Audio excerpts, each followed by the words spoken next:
For those who follow the channel, you see that I got recently into buying cheap defect things from the internet and trying to repair it. And if you like repairing and learning things, you should subscribe to my channel and don't miss new episodes. And before I buy things, I do a thorough check of their characteristics, of whether other people tried to repair them and how they succeeded that, and if it really worth buying things. And sometimes I need them, sometimes I don't, and I usually pay very little for them. So I bought this soundbar with around 35 euros, as usual at 40, and the owner said it worked fine and then just stopped playing sound. Even if it connects with Bluetooth, with everything, the display works and has the remote and everything works, but no sound is coming through. I tried all the input this soundbar have, so I tried Bluetooth, I tried wiring directly analog signal into aux jack, I tried optical from the TV, I tried HDMI from my PlayStation with the image going out of the soundbar into the TV, and absolutely no input has sound. So let's take it apart and see what is inside.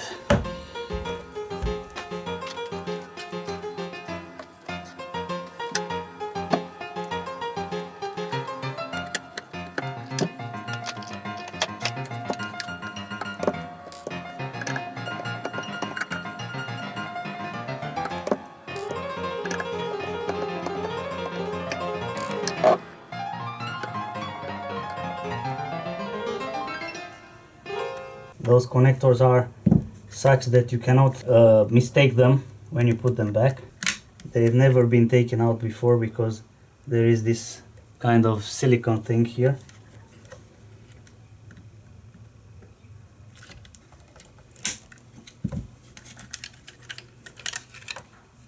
Okay, the board is loose. What do we have inside? This is the display part here. And on this side there is a plastic wall separating the speakers. We have two cables going in there, and this is the interconnect cable between those two boards over there. And on the other side we also have cables going to the speakers. It has a left and right channel and a center channel here, and left and right have a tweeter, and the center acts like a bass and mid tone, even if it has a subwoofer too. There are several possibilities why it doesn't produce sound.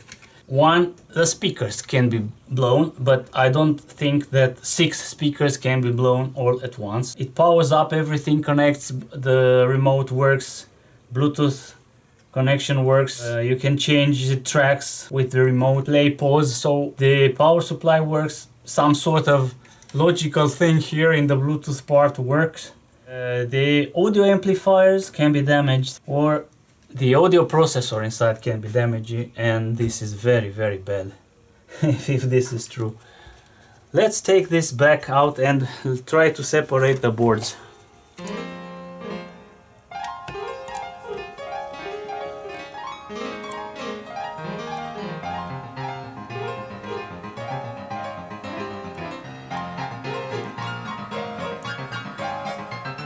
This is just some varnish to prevent it from rattling. So we have the power board and the audio board. Not very complicated, isn't it?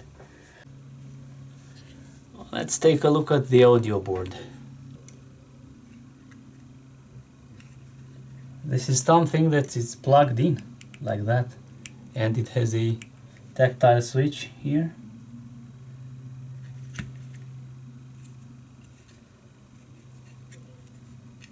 So this is the HDMI processing thing. I wonder if I just can take it apart simply like that. Yes. This is the part that communicates with the subwoofer, because I see the antennas here. The subwoofer pairs with it, but it doesn't produce sound. I wonder if I can separate it too. Yep. And what remains is the audio part, which I'm interested in right now.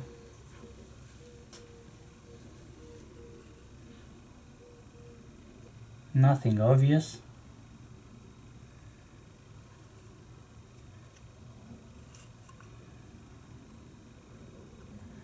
And those two are the heat sinks of the power audio chips. Oh man, look how tiny everything is. I don't even know where to begin. Of course, there's nothing obvious.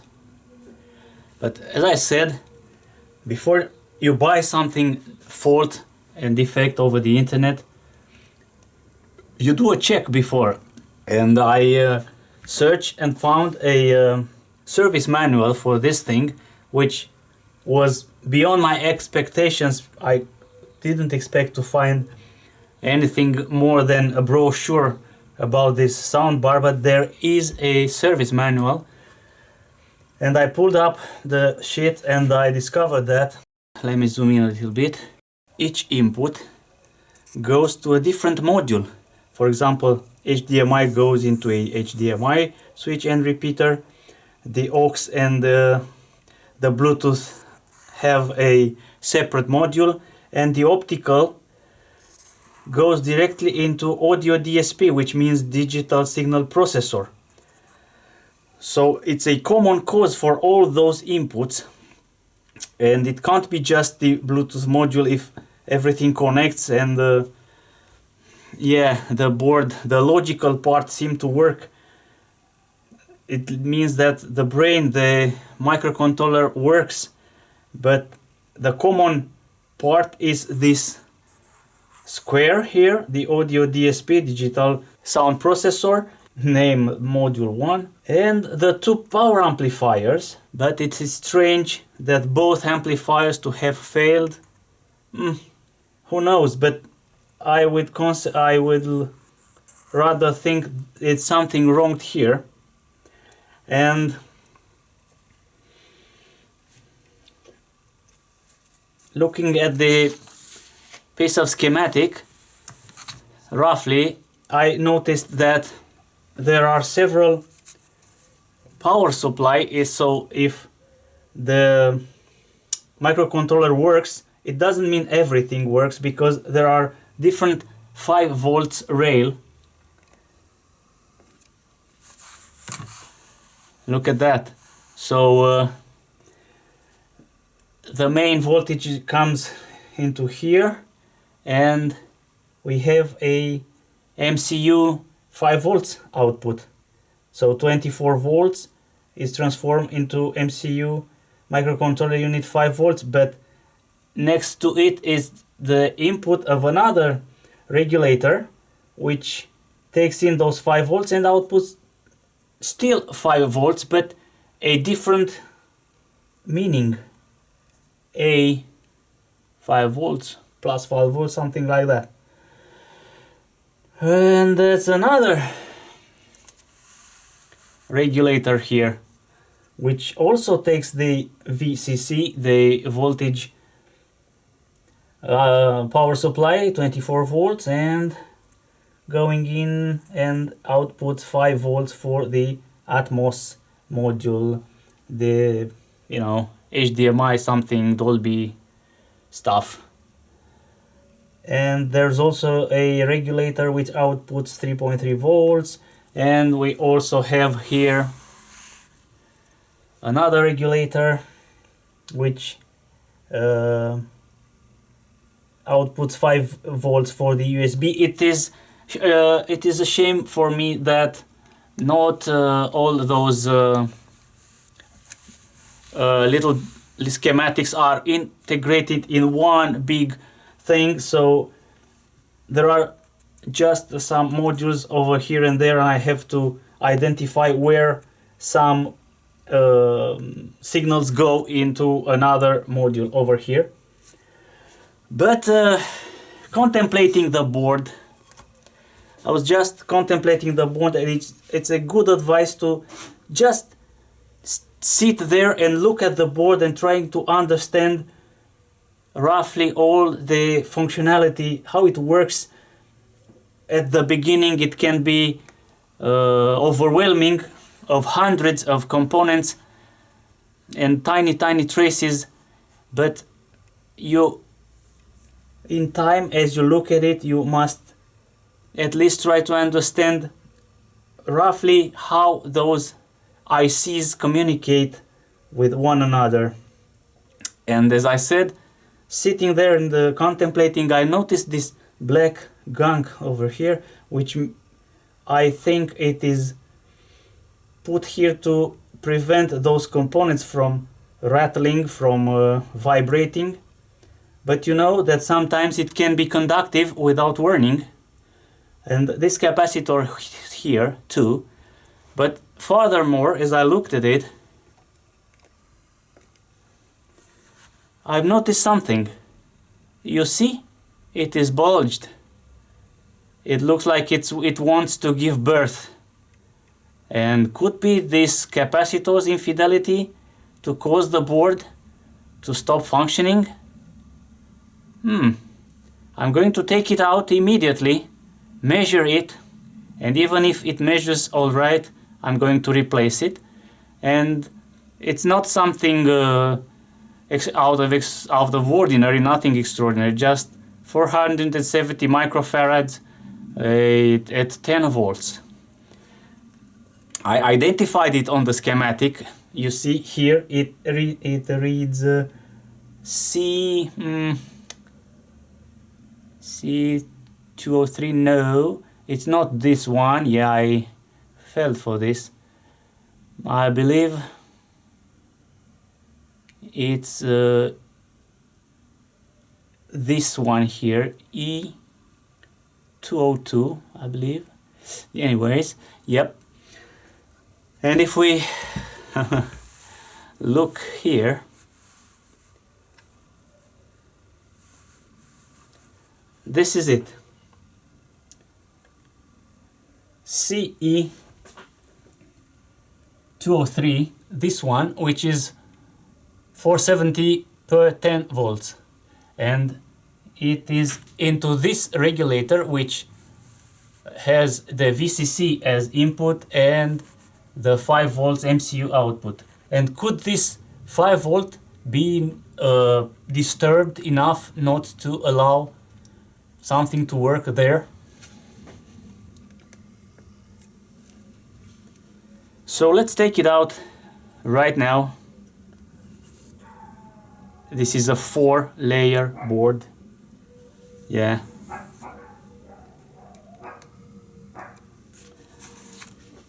And I want to introduce to you my latest acquisition, a pump, desoldering pump. It has a nozzle over here there, and it goes bang. It's like those hand pumps, but with an electromagnet actuator there. Yeah, let's try it for the first time, see how it works. But I'm going to add a little bit of fresh solder. This is it. Yep. Over here, right there. It doesn't have a temperature regulating stuff. No, it's just what it is. It did the job. Negative here, yes. There is a tiny line over here to act as negative. Let's measure it and see what we find.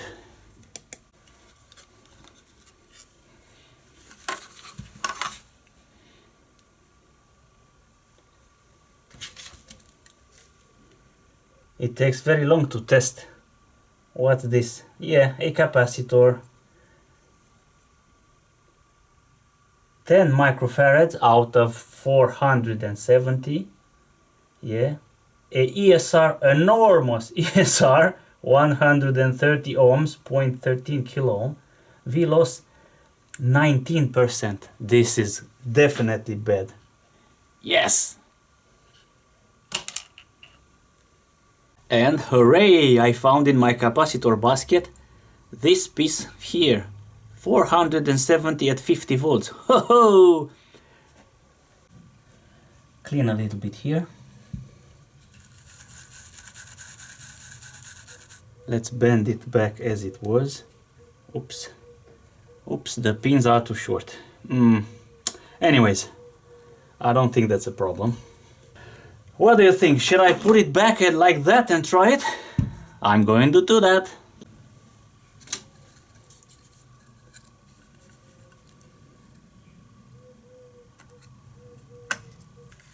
Oh man, I hope it doesn't bother the Bluetooth board, but it does. Okie dokie, I couldn't find a better place for this capacitor. You see, I've got a little bit medieval on it.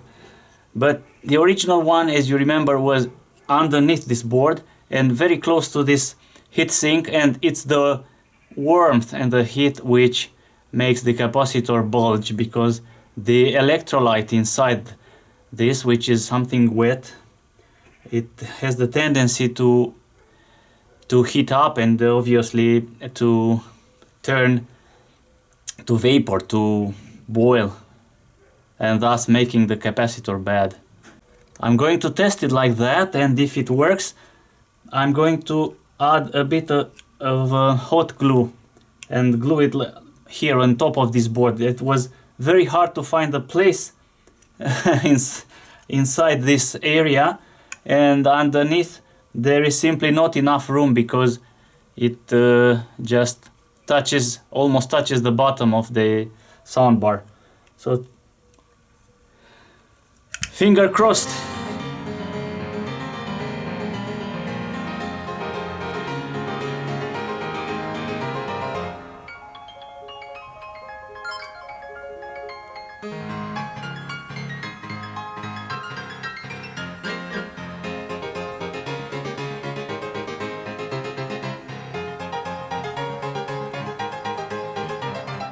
Connected for audio.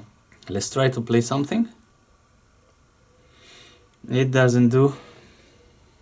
I've connected the voltmeter across the capacitor and it measures correctly 5 volts.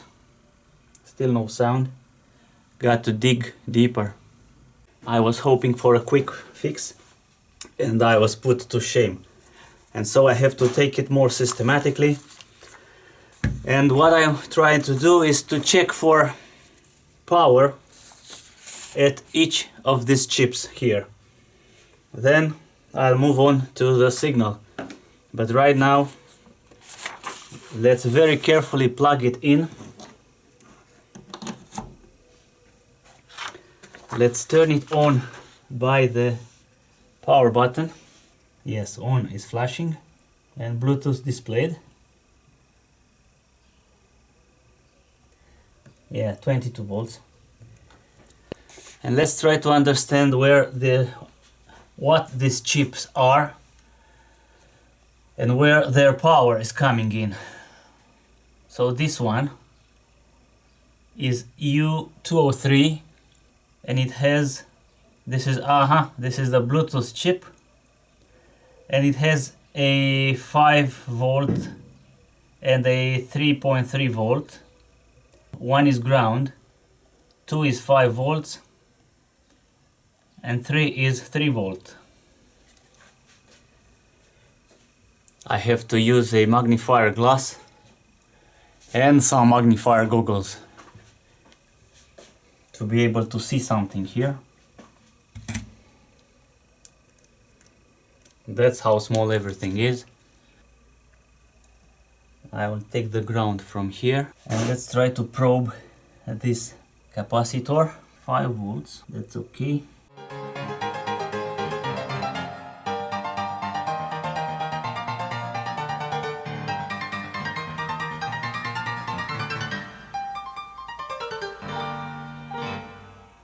pin number 3. I gotta be very delicate not to short those pins. Yes, 3.2. Yes, we have the voltage over this pin here, over this chip here. The other one here is what? U12, I suppose. It's this one here. It has a 3.3, another 3.3, another 3.3, 3.3. On L19 we should have 3.3, L19. 5 volts.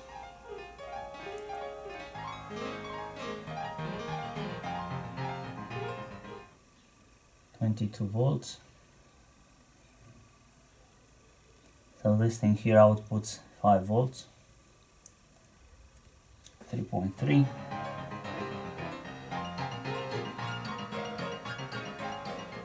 One. Here we have 1. Why do we have 1 volt here? Yes, as you can see, U13 outputs a 1 volt and the U14 outputs a 3.3. We are good on this side too. Sadly, all the voltages check out all right. I'm going to do next is to plug an audio cable into the aux input, select the aux input and put a signal over here. I'm going to use an old phone with a jack output. The screen is a little bit flimsy, and I'm going to use this app, a frequency generator which outputs 1000 Hertz. Why 1000 Hertz? Because it's a standard, let's say, so because it is very conspicuous. Listen up. Yep. It was easy to identify in old analog devices. This one doesn't really matter because it transforms immediately into digital, but let's keep it 1000. Plug it in.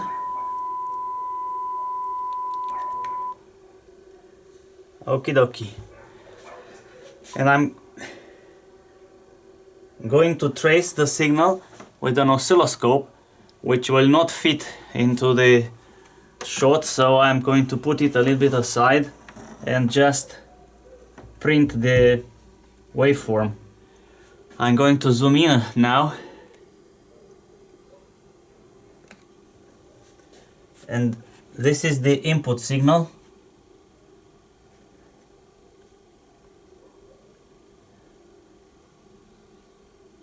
This is the auxiliary input, and from the input the signals are MP3R in, MP3L in.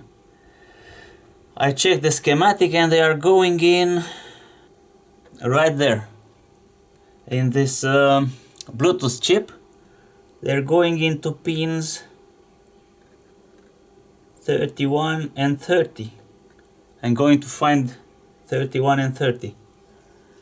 On the other hand, at the audio amplifier, probing those pins here, DSP, D0, clock and data, we have signals which looks like that. This is data,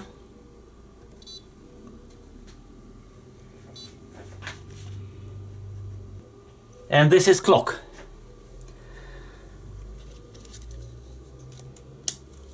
And it doesn't really matter if the sound plays or stops, or if I play different frequencies of the sound. The pattern is relatively the same.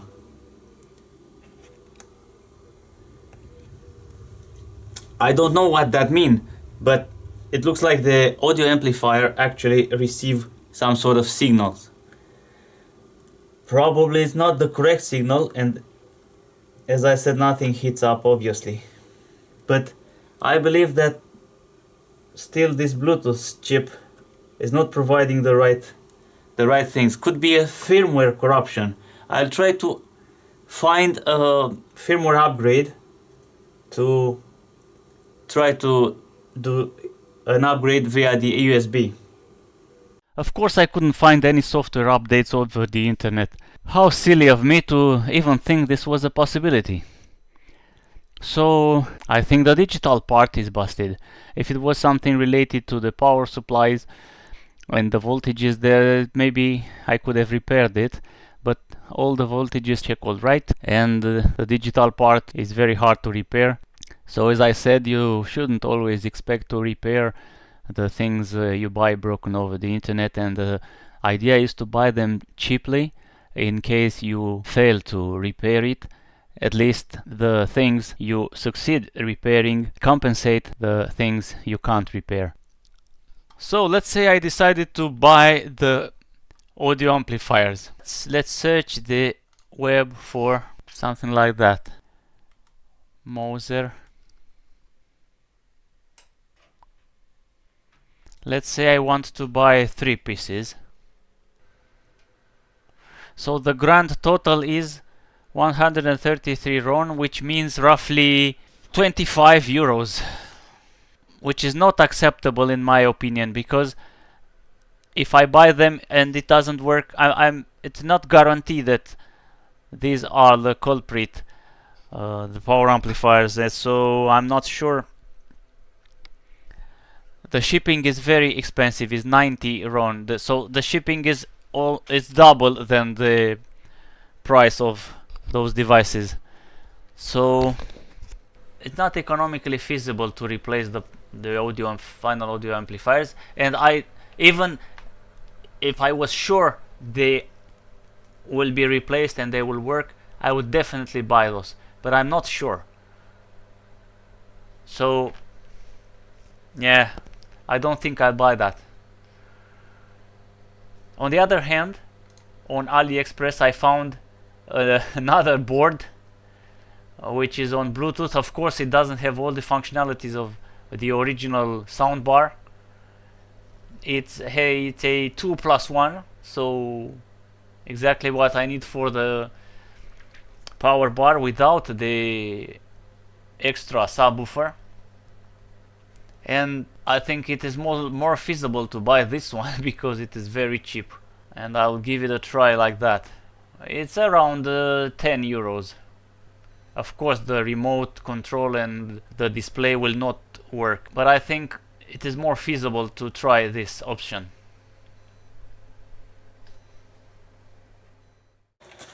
Two weeks later, the Bluetooth board arrived.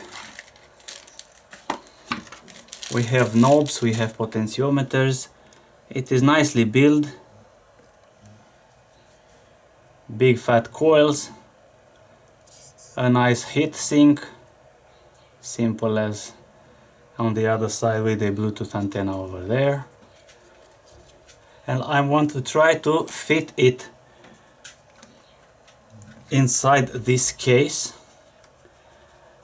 Inside the soundbar and inside this plate over here instead of the old one. The old one was there between those marks there, but this one is shorter. So on the other hand, it is pretty tall and doesn't fit because of those capacitors, and I think I'll desolder them and solder them in wires at 90 degrees. Anyway, I want to try it like that first, naked, and use this power supply which is compatible with 24 volts. So I will take 24 volts from there. Even though there are 4 wires, they are doubled, so 2 for plus, 2 for minus. And this one here has a jack for power, but I don't want to use the jack, and I will solder the wires directly on the board. And try the speakers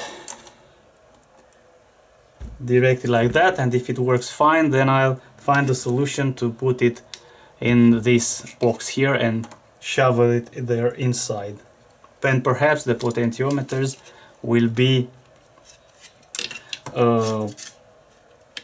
will go outside there, the connector here.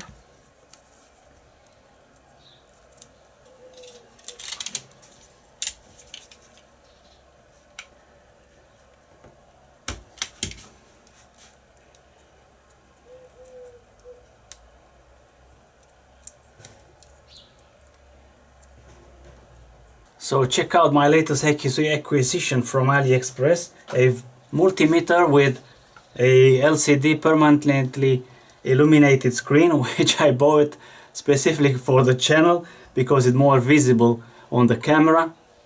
So we have a 22 volts. So this side here is negative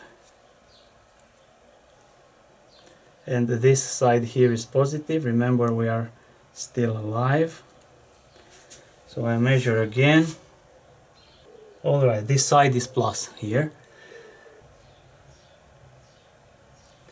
Good. Not longer alive. But this one, center plus. Okay. Plus here.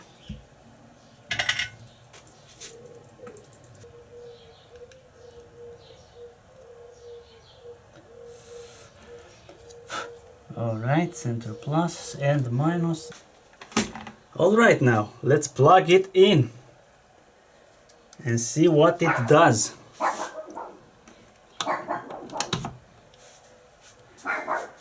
We have a light there. Good. And let's try to pair it. Easy audio.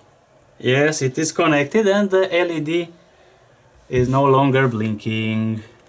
Good. Let's connect some speakers. This is left. So left goes to... I checked out with the original board and this is where left came.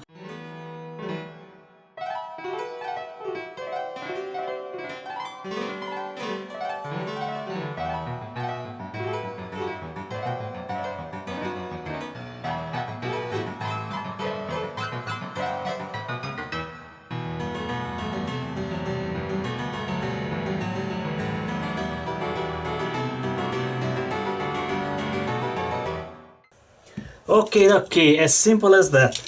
Of course, no more Dolby Atmos, no more remote control, no more fancy input, just Bluetooth and line in, which I don't think I will use, but yeah. Plug it in now.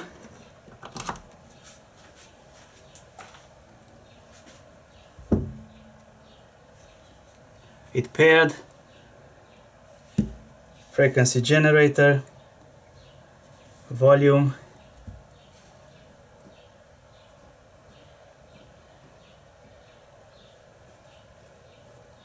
nothing.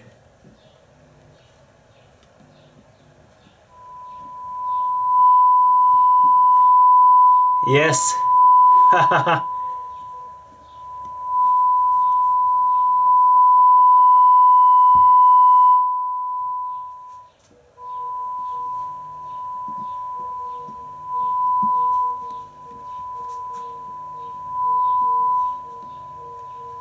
Let's put the controls in the middle and change the frequency.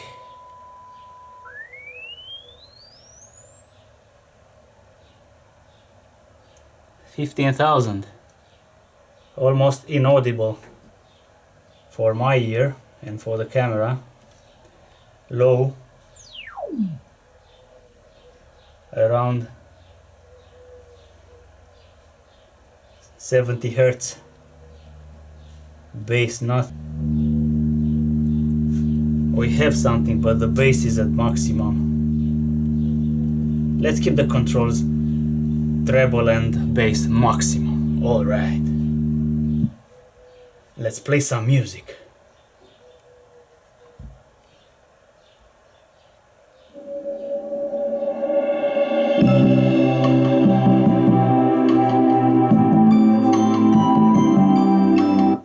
The bass is very weak and the rest of the sound is alright. The sound is kind of weak, it's not great.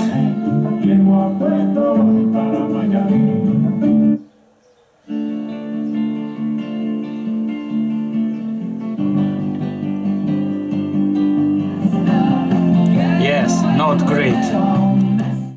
Yeah, after fiddling a little bit with the controls, I made it sound kind of acceptable.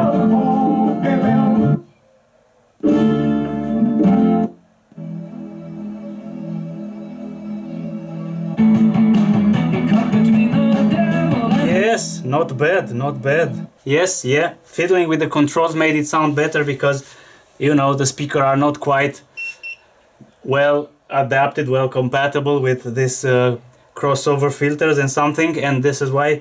Yeah, but if you adjust it well enough, it could sound decent. I have labeled the cables so I can remove them safely now, because I want to reposition those two capacitors. For this I'm going to use my new acquisition, also a desoldering pump. It's like a regular hand pump but with a solenoid, and it goes clunk and sucks the solder out. Yeah, it worked pretty well. The only thing you need to be careful of when you suck the solder, don't release the pump over the board because it will splatter the solder, the tin all over the place. So splatter down on the table like that. And another capacitor is free. Good. In order for the board to fit, I have to cut this ridge over here.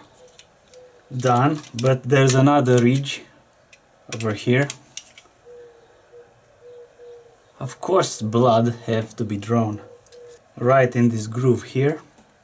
And now the potentiometers, they will stabilize the construction. So I mark the tip of this potentiometer with a paint marker, then plug it in this groove and touching the construction. This is our hole and I have to enhance it little by little, of course.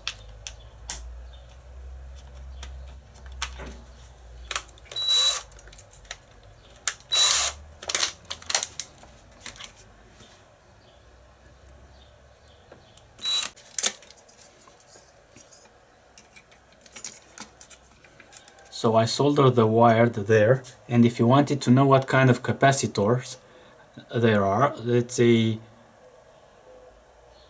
2200 35 volts and Nichicon. If there are true Nichicon capacitors, this is great. Let's put them there and move on.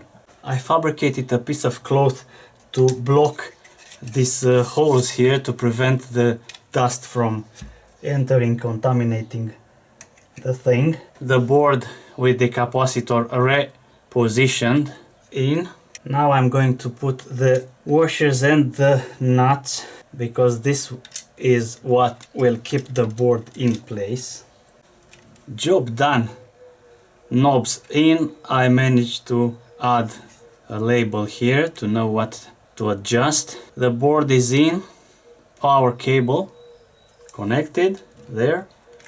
So let's connect the speakers again and taste the final time. Yes, and it works. Look, and it also looks great and it fits perfectly. Let's put it in.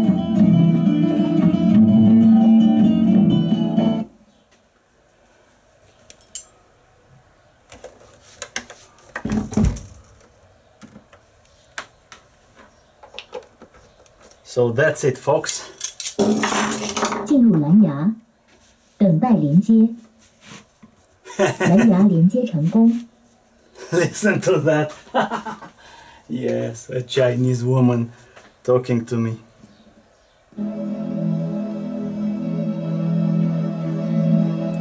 And it works.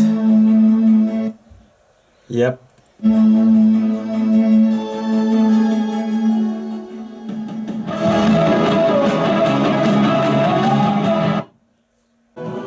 know, a decent sound, but not a great one. I wouldn't recommend in any case replacing the original board with something like that, unless you totally have to, like I did here, because you can't mess with the digital part. It's not fixable anymore. So this is the best compromise I could get. But yeah, it's not something you would like to use as a hi-fi system in your house, but it will work great in my workshop or in a garage or in a terrace outside to play music. Yeah, it's awesome for that. That's it for the moment. As always, thanks for watching, and don't forget to give it a thumbs up if you like it. It's free and it doesn't hurt. You deserve it. Thanks.